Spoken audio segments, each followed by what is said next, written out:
देखेंगे आप इसका सॉल्यूशन। जब पूंजी स्थिर है, स्थिर पूंजी की दशा में पहला बना है साझेदारों का पूंजी खाता। प्रारूप आपका तिथि विवरण पंजी पृष्ठ एक्स और वाई, तिथि विवरण पंजी पृष्ठ एक्स और वाई। सबसे पहले क्रेडिट में हम लिखेंगे शेष लाया गया। अगर जो डेट पे लाया है तो डेट आप डाल सकते हो, नहीं भी डालोगे तो चलेगा। शेष लाया गया एक्स का 75,000, वाई का 50,000। फिर अतिरिक्त पूंजी एक्स ने लाया है 15,000, वाई ने लाया है 10,000। चूँकि पूंजी खाते में पूंजी और अतिरिक्त पूंजी के अलावा कुछ नहीं लिखते, तो अब इसका हम टोटल कर देंगे। 75 और 15 ये 90,000, 50 और 10 ये 60,000। इसको हम डेबिट में शेष ले गया करके लिख देंगे 90 और 60। दूसरा बनेगा चालू खाता। चालू खाते में भी सेम प्रारूप रहेगा। क्रेडिट में पूंजी पर ब्याज। तो यहाँ पर बच्चों पूंजी पर हम दो प्रकार से ब्याज निकालेंगे। पहले वो 75,000 की पूंजी लाया है तो इसका 6% 4,500। वाई 50,000 की पूंजी लाया है, इसका 6% 3,000। उसी प्रकार से एक्स लाया है अतिरिक्त पूंजी 1 जुलाई को, तो 6 माह का 6% ब्याज निकला 450। वाई का अतिरिक्त पूंजी 10,000 लाया है तो 6 माह का 6% निकला है 300। इस तरीके से एक्स की टोटल पूंजी 4,500, 450, 4,950।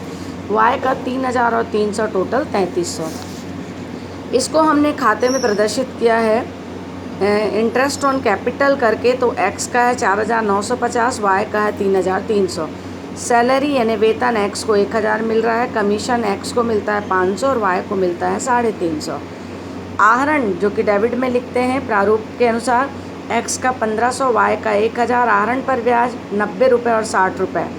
इसके बाद लाभ हानि का हानि निकाल के दिया हुआ है, इसलिए हमने लाभ हानि नियोजन खाता नहीं बनाया। फिर हम क्रेडिट का जोड़ लगाएंगे तो 6,450 आया एक्स का। वाई का आ रहा है 3,650। एक्स के क्रेडिट के जोड़ में एक्स के डेबिट के जोड़ को हमने माइनस किया तो आंसर आया 1,860। वैसे ही वाई का भी हमने किया तो आंसर आया 590। इस तरीके से चालू खाते का शेष 1,860 और 590। दूसरा, जब पूंजी परिवर्तनशील हो तो एक ही खाता बनेगा, साझेदारों का पूंजी खाता।